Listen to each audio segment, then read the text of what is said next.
Good afternoon, my dear students. Once again, welcome to Logic and Philosophy online classes. In my previous video, I have explained you what is method of difference. In today's video, I'll explain you why method of difference is called method of experiment and what are the advantages and disadvantages of the method of difference. Well, before proceeding, let me revise the method once again. Method of difference हम लोग कैसे apply करते हैं. इन method of difference सबसे पहला we have to collect two instances, only two instances. Remember, method of difference में सिर्फ दो इंस्टेंसेस होता है, एक पॉजिटिव एक नेगेटिव. दूसरा point, method of difference is based on experiment. Observation के ऊपर बेस्ड नहीं होता है, एक्सपेरिमेंट के ऊपर बेस्ड होता है. ओके. तीसरा पॉइंट, जो दो इंस्टेंसेस हम लोग लेंगे पॉजिटिव एंड नेगेटिव, उन दोनों इंस्टेंसेस में सब कुछ कॉमन होना चाहिए. All the factors should be common. Okay, except one. That one factor which is present in positive instance but absent in negative instance, that one factor will be considered as the cause. Very simple, right? Now let us know why method of difference is called method of experiment. If you remember, जो first method है, that is method of agreement, that method is called method of observation. क्यों method of agreement is called method of observation? Because the base of that method is observation. We start from observing. Okay, but method of difference is known as method of experiment, not observation. Now why it is called method of experiment? Because जो दो instances हम लोग लेते हैं, positive and negative instances, उसमें एक special feature है. What is the special feature? The special feature is that all the factors in both the positive and negative instances should be same. Okay, दोनों का जो फैक्टर्स हम लोग लेते हैं, different factors, it should be exactly same. Okay. Then after experiment we find out one difference between the two.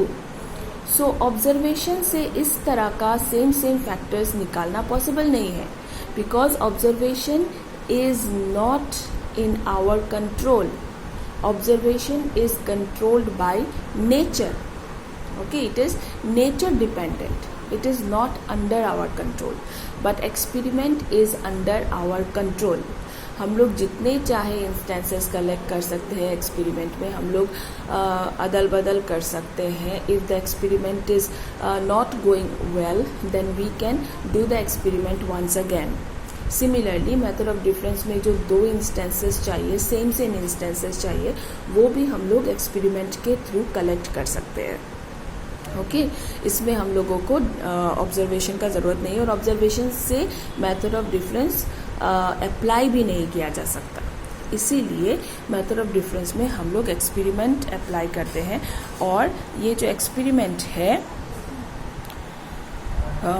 इसीलिए method of difference को method of experiment भी कहा जाता है. ओके, क्योंकि according to our choice we can choose two instances, positive and negative, in which all the factors are same, and according to our choice we can exchange the instances also. ठीक है, because experiment is completely under our control but observation is not under our control. ठीक है, clear why method of difference is called method of experiment? Now let us start with the advantages of method of difference. ठीक है. Now the first advantage.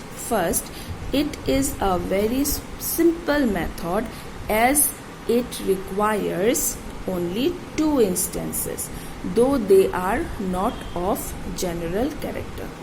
Okay, सबसे पहला advantage ये है method of difference का, that इसमें हम लोगों को सिर्फ दो इंस्टेंसेस चाहिए. Okay, only two instances.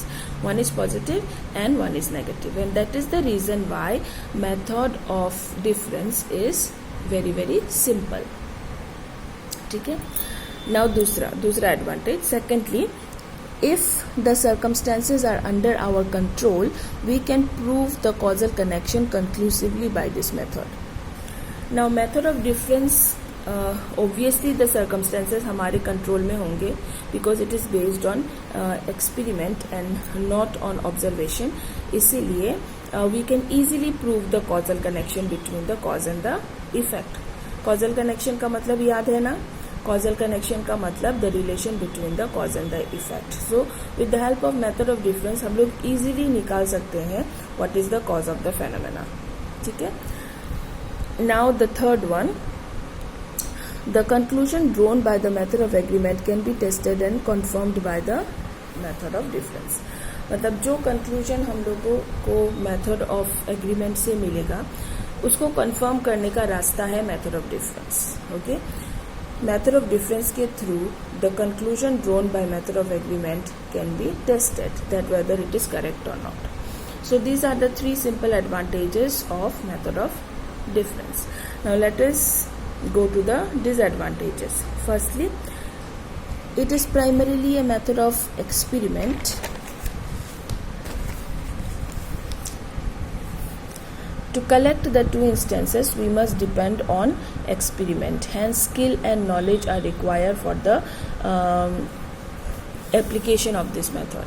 Now, सबसे पहला, as this method is based on experiment, इसको collect करने के लिए और स्किल या फिर नॉलेज का ज़रूरत होता है. कोई भी इंसान with less brain or without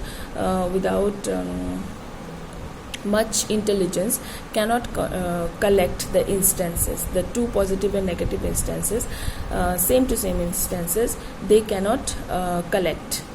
Okay, so the first thing is that this method can be applied only by those person who are skillful and who have the knowledge of experiment.